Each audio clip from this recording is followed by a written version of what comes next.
Hey guys, today I bring you an impressive story. Cassian, after a terrible accident, had a near-death experience and came back with an urgent divine warning about what could happen between November 18th and 21st.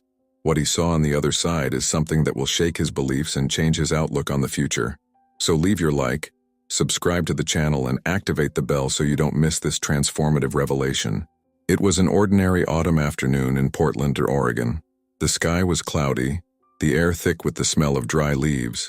The train station, although busy, seemed to have an almost mechanical tranquility.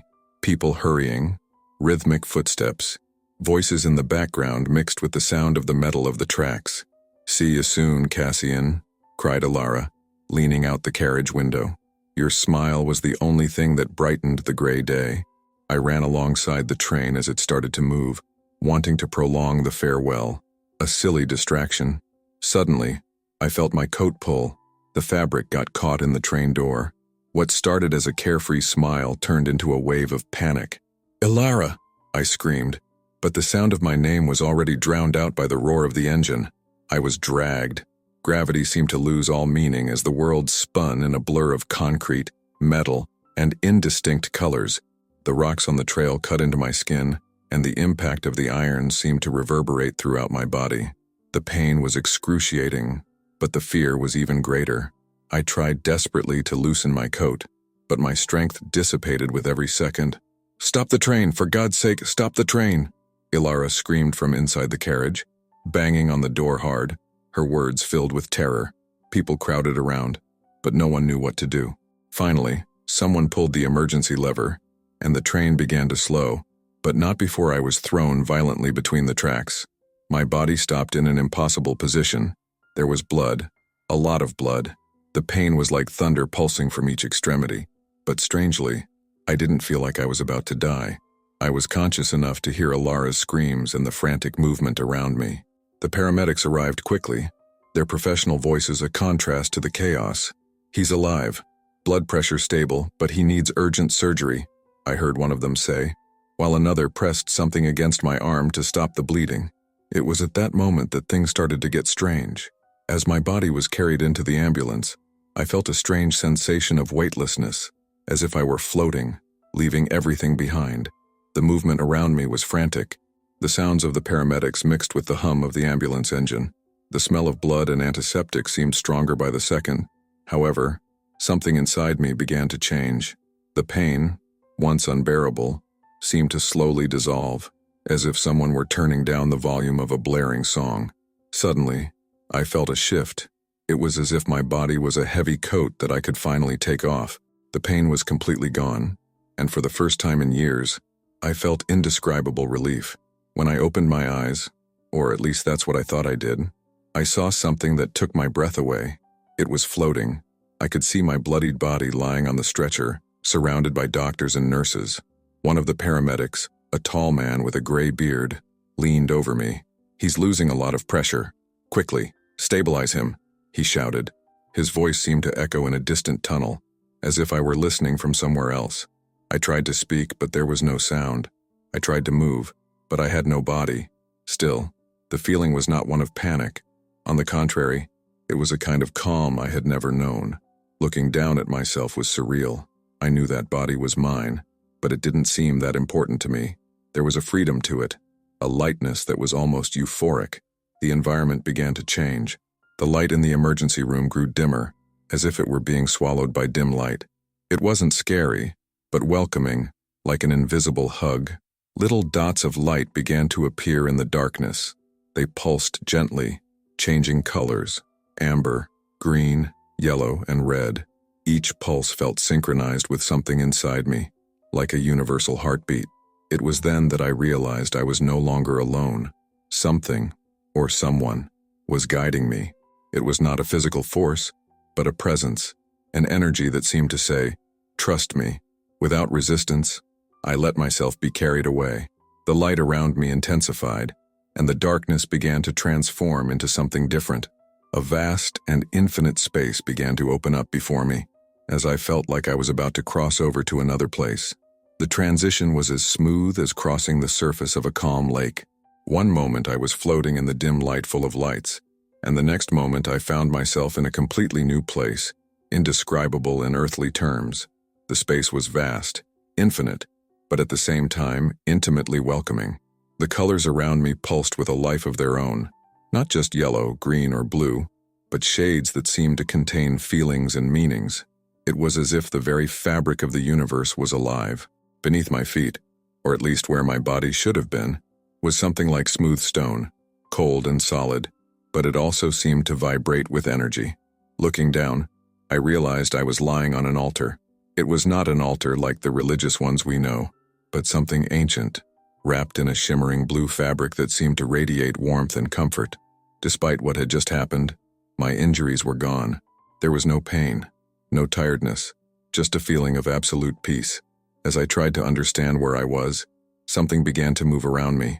They were not shadows, but forms of light, like figures made of pure energy. Slowly, two of these figures approached, taking on a more defined shape. They looked feminine, with graceful silhouettes and indistinct faces, yet still conveying a sense of beauty and kindness. His eyes, gone if I can call them that, were like windows into an eternity full of understanding and love. Without words, they began to work on me. They didn't use hands or tools, but I could feel layers of something heavy being lifted from my being. It wasn't physical, but emotional. Guilt, shame, pain, all the invisible scars we carried began to disappear. Each removal was accompanied by a wave of heat that filled me with indescribable relief. "You are being healed," a voice echoed inside me, clear as a thought but so distinct it seemed to have come from someone. I looked around, trying to locate the source, but the space seemed empty, other than the female figures. Then, suddenly, the space around me expanded even more. In the distance, a figure appeared, androgynous, shrouded in a golden light that was almost blinding. She seemed to walk on the void, slowly approaching. My heart, or whatever was now the center of my being, raced. It was as if I was about to encounter something beyond any human understanding. As that golden figure approached, the world around me seemed to stop. All there was that light, so bright that for a moment I thought I would be consumed by it. However, there was no pain or fear. It was a calming light, as if it were communicating directly with the essence of my being. The figure was androgynous, with a beauty that transcended any earthly definition. His face radiated serenity and compassion. Golden hair, shining like an eternal sun, fell softly over her shoulders. But most impressive were the eyes, two spheres of liquid light that seemed to contain the entire universe. When they focused on me, I felt as if every moment of my life was being understood in a single instant, without judgment, just understanding. "And you are not here by chance, Cassian," the figure said, not with a voice, but with a thought so clear and vibrant that it seemed to resonate through my entire being. "There is something that needs to be shown to you." Before I could respond, or even form a thought, the figure raised a luminous hand. In the center of that palm, a tunnel of light surrounded by gentle flames appeared, rippling like a golden river. They were not destructive flames, but creative ones, dancing as if they contained the very essence of life. I stared, unable to look away. "This is the beginning and the end, the source of everything," said the figure.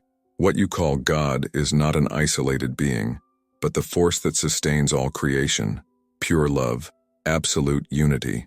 As I watched, tears, if I can call them that, began to roll down what appeared to be my face.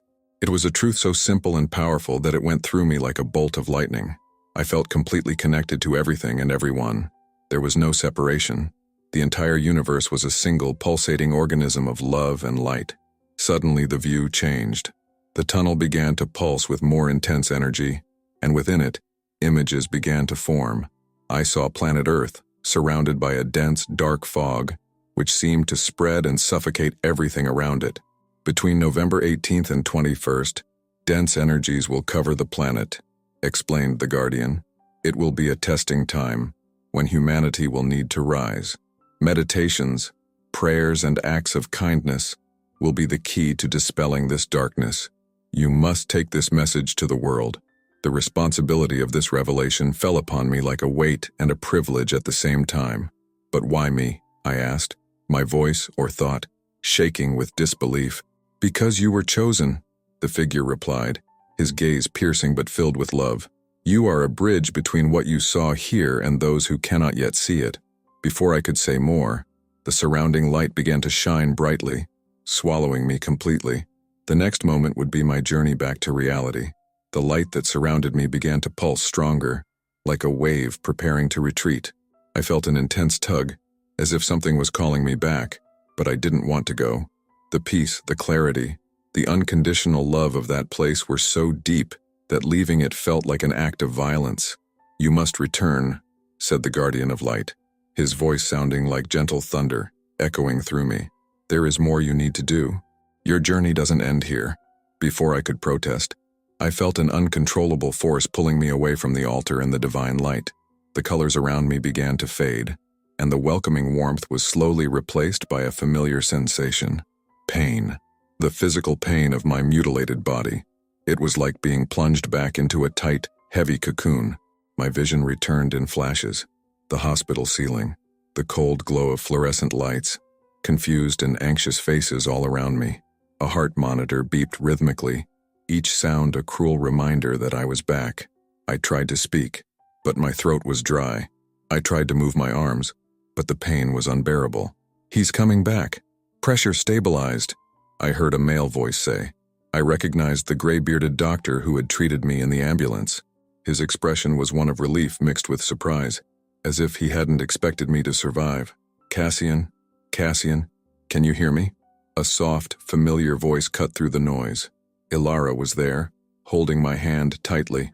Her eyes were red from crying, but they sparkled with hope. I slowly turned my face towards her, with each movement a monumental effort. "I saw something," I murmured, my voice hoarse and barely audible, but those words were enough to bring fresh tears from Ilara. "Don't talk now, you need to rest," she said, squeezing my hand, but there was something in my expression that made his breath stop for a moment. "What happened, Cassian? Was it something more than that?" I tried to respond, but exhaustion won. Before I blacked out again, I managed to mutter, "God, the universe, everything is love." Ilara didn't fully understand at that moment, but something in her expression changed. Maybe she knew that the Cassian she knew would never be the same. Over the next few days, as my body struggled to recover, my mind and soul were on the boil. I knew I had returned with a mission, but how would I convey everything I had experienced to a world that might not believe it? The days after the accident were a mix of physical pain and spiritual euphoria. My body was destroyed, but my mind vibrated with new energy. The memories of the experience did not fade. Every detail, every color, every word of the Guardian of Light was engraved on me as if it were more real than life itself. I knew I had returned for a reason, but initially this mission felt overwhelming. For the first few weeks, I could barely move. My arm was in a cast, my leg encased in a metal frame that looked like medieval armor. However, something deep was happening inside me. In the hospital, at night, when everyone was sleeping, I closed my eyes and went back to that place. Not completely, but in glimpses, flashes of lights, the Guardian's voice echoing in my mind, and the heat of the altar enveloping me. One night, as Ilara was sitting next to me, trying to convince me to rest, she noticed something different. "Cassian, you're so calm," she said, watching me curiously. "After everything that's happened, it's like you've found peace." "I found it," I replied, my voice still weak but firm. "Ilara, I can't explain it right now, but there is something bigger. I've been there. I saw God is not what we think. It's love, connection, light. Everything is interconnected." She looked at me for a moment, trying to absorb my words. "Do you think it was real? Wasn't it a dream, or—" "It was more real than anything I've ever experienced here," I interrupted, with a certainty that surprised even myself. "And there's more. I received an alert. Something is coming, something important, and we need to prepare. Meditation, prayer, kindness, these will help us." Ilara hesitated, but then nodded slowly. "If you believe, then I believe too." That conversation was the start of it all. As my body began to heal, my mind and soul were transformed. There was a new energy inside me, something I had never felt before. One morning I felt an uncontrollable need to create. I picked up a pad of paper that Ilara had left in the room and started drawing. something I had never done before. In a matter of hours, the sheet was filled with shapes of lights and figures that resembled the guardian and the altar. It was as if my hands knew exactly what to do. Over the next few days, creativity exploded within me. I started painting, first using simple supplies that Alara bought for me. The screens portrayed the colors, lights, beings, and the tunnel that I had seen. Each brushstroke seemed guided by an invisible force. It didn't take long for the paintings to attract attention. Nurses, visitors, and even other patients began asking about them. That's when I realized my experience wasn't just for me, it needed to be shared. After I left the hospital, my world felt completely new. With each step, even with difficulty and pain, I saw something beyond what my eyes showed. It was as if the light and energy of that spiritual realm still vibrated around me, connecting everything into an invisible network. A week after returning home, Alara showed up with a large box of art supplies. "You won't believe it, Cassian," she said with a smile. "After seeing your paintings at the hospital, some people raised money to buy this for you." I opened the box and was speechless. Brushes, paints, canvases, and even a folding easel. I touched the materials as if they were sacred relics, each tool feeling like an extension of the purpose I felt within me. "Thank you, Alara," I murmured, my eyes filling with tears. "I don't even know where to start." "You already know," she replied, with a conviction that surprised me. "Just start." And I started. That same afternoon, I set up the easel in the small living room of my apartment and stared at the blank canvas. There was a restlessness inside me, as if something wanted to come out, something I needed to translate into the world. I closed my eyes, took a deep breath, and visualized the stone altar, the healing lights, the guardian. When I opened my eyes again, my hands started moving on their own. The first strokes were hesitant, but soon something took hold of me. I didn't think, I didn't plan, I just painted. Hours later, when I stood back to look at the result, I felt a shiver run down my spine. The image before me was an almost perfect representation of what I had seen during my NDE. It was as if the screen had captured the energy of that place. "That's amazing," Alara said upon seeing the painting. "Cassian, you need to show this to the world." At first, I resisted. Showing my work felt intimidating, almost invasive, but something inside me told me it was part of my purpose. Alara insisted, and managed to organize a small exhibition at a local gallery. On opening day, I was nervous, but at the same time hopeful. When people started coming in, something magical happened. They were silent in front of the paintings. Some even cried. A woman approached me with tears in her eyes. This reminds me of something I felt when I almost lost my daughter. "It's like you've captured the other side," she said. It was at that moment that I realized my art wasn't just for me.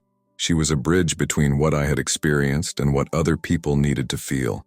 It was a way to share the message of love, connection, and hope that I had received. Soon, my artistic expression began to expand into other areas. The colors and shapes I painted seemed to transform into melodies in my mind. I took out my old keyboard and started composing a piece I called The Divine Light, inspired by the waves of energy I felt in the spiritual realm. The song also found an unexpected audience. A friend of Alara's, who worked with local musicians, offered to transcribe my composition for an orchestra.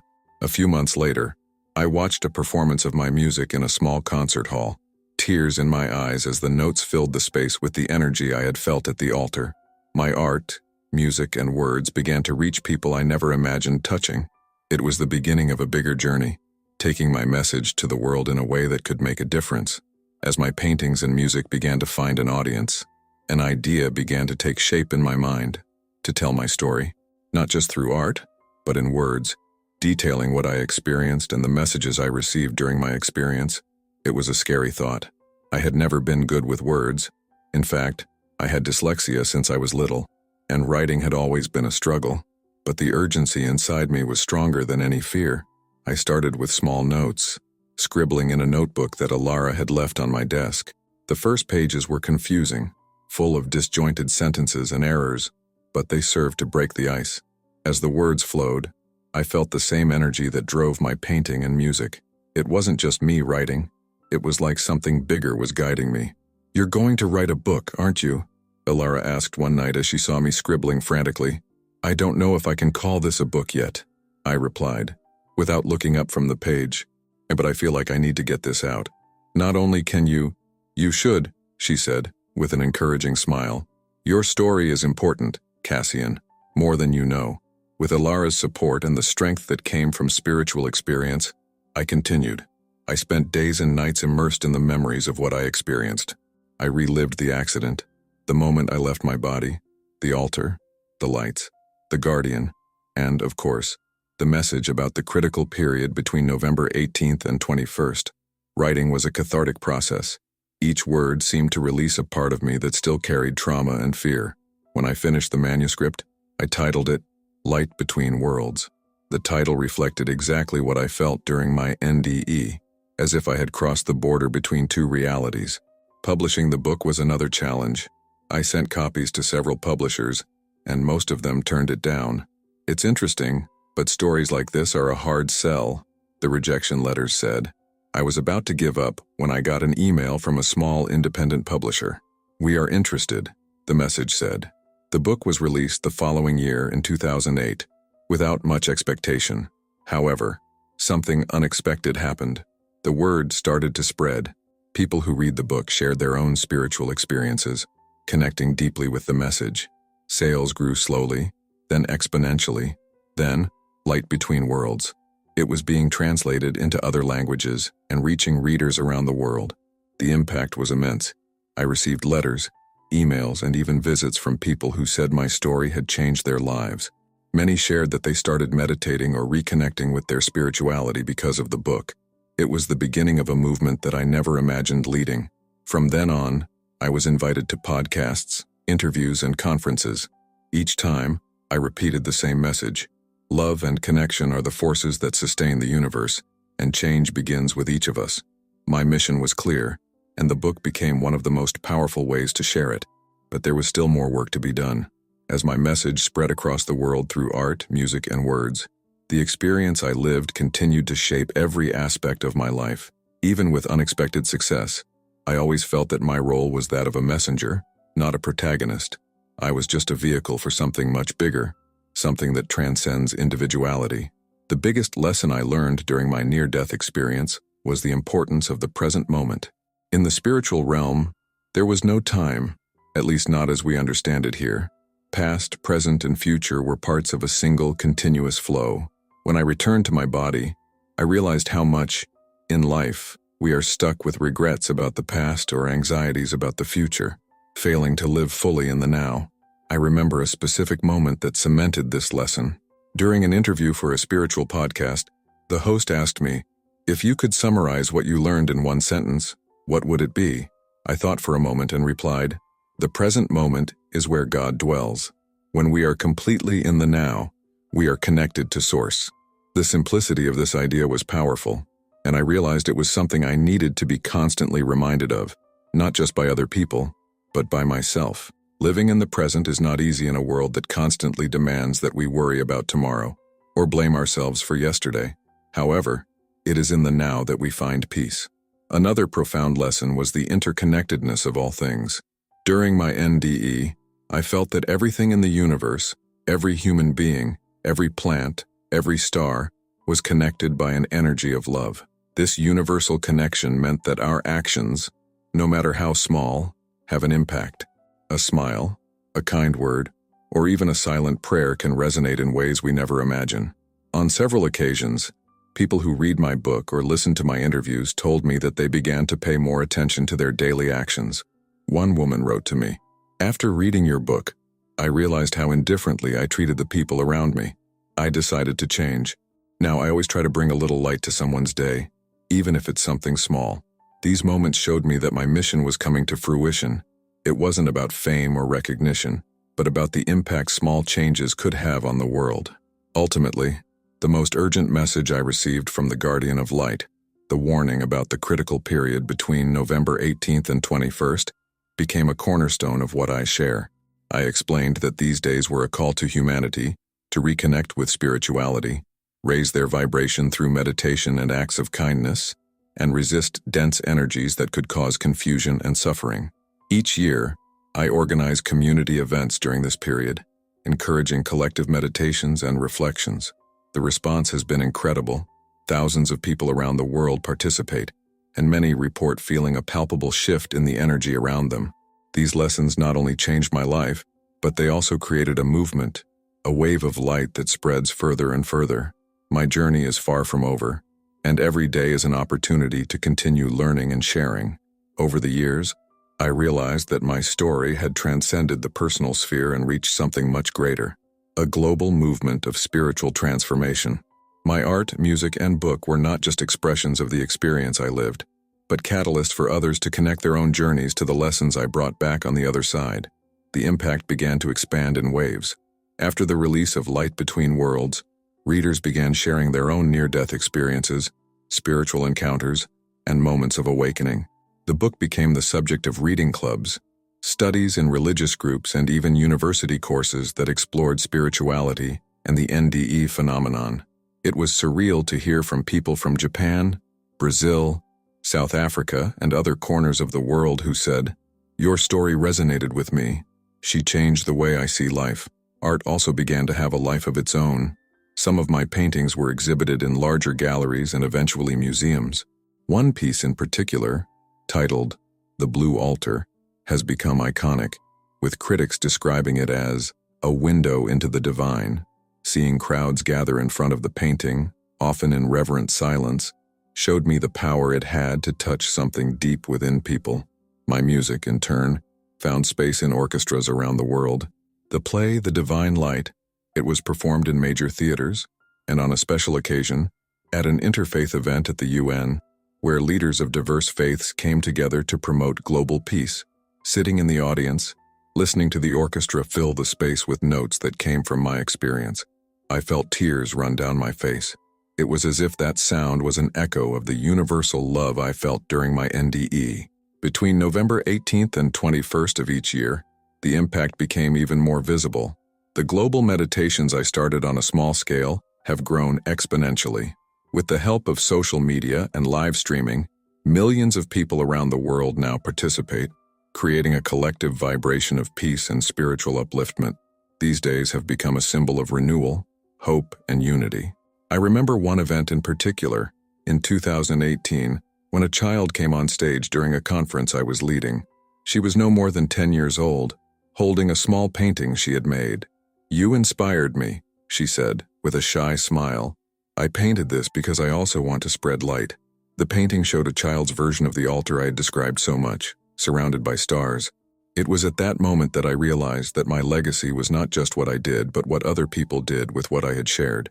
Today, my life is not about fame or recognition, but about keeping alive the message I received, that love, connection, and kindness are the forces that can transform the world.